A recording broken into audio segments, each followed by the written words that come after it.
On the most recent national assessment of educational progress, just 17% of Black students scored proficient in reading at a 12th grade level. 83% of Blacks in America were not found proficient in reading at a 12th grade level. Are we going to have a hearing on that? Hey everyone, welcome back to the channel. Today I want to talk about Candace Owens' opening speech that hit like a lightning bolt in the halls of Congress. I'm going to walk you through what she said, why it matters, and what it exposes about the modern left. Thank you, Chairman, for the opportunity to testify. I want to testify just as a Black American today, and I want to first start off by saying that white supremacy is indeed real, but despite the media's obsessive coverage of it, it represents an isolated, uncoordinated, and fringe occurrence within America. It's a fringe occurrence that is being used, in my opinion, by Democrats to scare Americans into giving up their votes to a party that can no longer win based on simple ideas, which is why we're seeing so many of these hearings back to back, despite other threats that are facing this nation. I want to reiterate that point. White supremacy is real, just as racism is real, but neither of these ideologies are real in this room. They have become mechanisms for the left to continue to call these hearings and to distract from much bigger issues that are facing this country and which threaten minorities. Much bigger issues that they are responsible for. White nationalism sounds a lot better as a threat than father absence. When are we going to call a hearing on the 74% of single motherhood rate in Black America today? My guess is probably never. Since Democrats are the author of that epidemic, which leaves us, Black Americans, 20 times more likely to end up in prison, 9 times more likely to drop out of high school, and 5 times more likely to lead a life in poverty and to commit crime. White nationalism also sounds a lot better than illiteracy rates. I'm assuming we're never going to call a hearing on that, which is a real epidemic that is facing Black Americans and minority Americans today. An epidemic which, by the way, has a lot closer of a tie to our nation's history of white supremacy. Slave codes in the early 19th century made it illegal for Black Americans to learn to read. Why? Because if slaves could read, they could access information. I don't believe that much has changed. Candace Owens didn't just show up to Congress and repeat the same tired lines we hear from politicians day in and day out. She walked into that hearing room and did what almost nobody else dares to do in D.C. She told the truth. She told the kind of truth that gets you labeled, censored, slandered, and in some cases flat out silenced. But that didn't stop her. On the most recent national assessment of educational progress, just 17% of Black students scored proficient in reading at a 12th grade level. 83% of Blacks in America were not found proficient in reading at a 12th grade level. Are we going to have a hearing on that? Probably not. White nationalism also sounds a lot better than abortion as a threat, which has resulted in the slaughter of 18 million Black Americans since 1973 and points to a bigger crisis, which is the fact that the Black population growth has stagnated in this country. The crisis that in major cities like in New York, we have more Black babies that are being aborted than born alive. If we're talking about preserving lives and we're talking about white supremacy, we should probably have a conversation about that.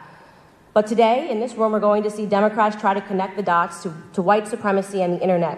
So the question is why? So that people who have absolutely nothing to do with propagating white supremacy are censored, silenced, and controlled. She laid out exactly how the left exploits race to control a narrative, how they've turned white supremacy into a political talking point to distract from the crises they created and still refuse to solve. What they are actually after is our permission to censor and silence and control any dissenting voices that go against the mainstream narrative that they wish to propagate. To give a glimpse into just how absurd and expansive the definition of white supremacy has become, I offer to the committee that I have been libeled and smeared by Democrat media cohorts as someone who supports white supremacy. You need but look at me to determine that that just isn't true. Why? Because I routinely say, Black people don't have to be Democrats. I am now considered somebody that is radicalizing people on the internet. What a radical idea. Black people waking up to the abuses and the Democrat Party, which has been instigated upon Black America over the last 60 years. There have been sincere attempts, just so everybody knows, to censor me on social media because I am radical. YouTube once censored me for criticizing Black Lives Matter. They reversed the censorship and they apologized and they called it a mistake. Facebook once censored me for calling out liberal supremacy as a threat facing Black America. What I said specifically was that in any community where liberal policies reign supreme, you will find that Black America is hurting. I stand by that assessment. Facebook reversed my censorship, apologized, and claimed it was a mistake. Of course, I'm fortunate that I have a big enough platform that when I get branded something extreme, I can reverse it, but the majority of Americans don't have that platform. The majority of Americans with dissenting opinions are silenced forever. The Democratic Party has been running the same con for decades. They campaign in black communities, promise the world, stir up outrage, and then disappear once the votes are counted, leaving behind worse schools, broken families, higher crime, and lost potential. Many words which have once held very serious meanings have come to take on a different definition over the last couple of years, as Democrats have desperately tried to grapple with the fact that they are no longer able to manipulate Americans with broad claims and broad strokes of racism, sexism, misogyny, and the like. Words like racism, which today most nearly means anything or anyone that disagrees with the liberal, and terms like white nationalism, which today and in this room and upon this floor most nearly means that it's election time, America.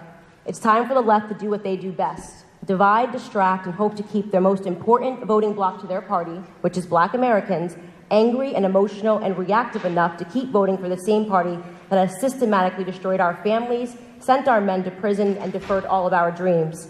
I would close out by telling you that this is not going to work. America, and more importantly, black America, is waking up to the ploy. The bad acting, the faux concern, these hearings, it's not going to stop black America from breaking the chains of victimhood, and it's certainly not going to stop me from being one of the loudest voices against it. Thank you. Let's talk real threats. 74% of black children grow up in single-parent homes. 83% of black 12th graders are not reading at grade level. Over 18 million black babies aborted since 1973. In Democrat-run cities, crime, poverty, and failure are generational. And yet Congress is holding hearings about internet memes and comments on Twitter. That's not leadership. That's a smokescreen, a circus, a performance to keep black Americans emotionally charged and politically loyal, while nothing gets better and everything keeps falling apart. Candace Owens pulled the mask off. She reminded the country that black Americans don't have to live on a political plantation, that we don't owe our vote to a party just because they say they care. Caring isn't measured by how loudly you scream racism. It's measured by results, and honestly, the results of Democrat policy in black America are disastrous. Now ask yourself this. If Candace Owens can be labeled a white supremacist simply for telling black Americans they don't have to vote Democrat, what does that say about the system? What does that say about free speech, open debate, or intellectual honesty in this country? She's not the problem. She's the threat to the narrative. So here's the real takeaway. It's time to stop letting fear control the conversation. It's time to stop accepting outrage in place of answers. It's time to stop confusing emotion with progress. If we care about black lives, let's talk about fatherhood. Let's talk about education. Let's talk about safety, opportunity, and culture. Let's talk about how we rebuild the family, empower individuals, and escape the cycle of victimhood the left desperately needs to maintain power. Candace Owens is one voice, but she's not alone. More and more Americans, black and white, are waking up. We're not buying the fear anymore. We're not going to be manipulated by shame or guilt or identity politics. That's it for today's breakdown. If you found this eye-opening, do me a favor, like the video, share it with someone who needs to hear the truth, and don't forget to subscribe.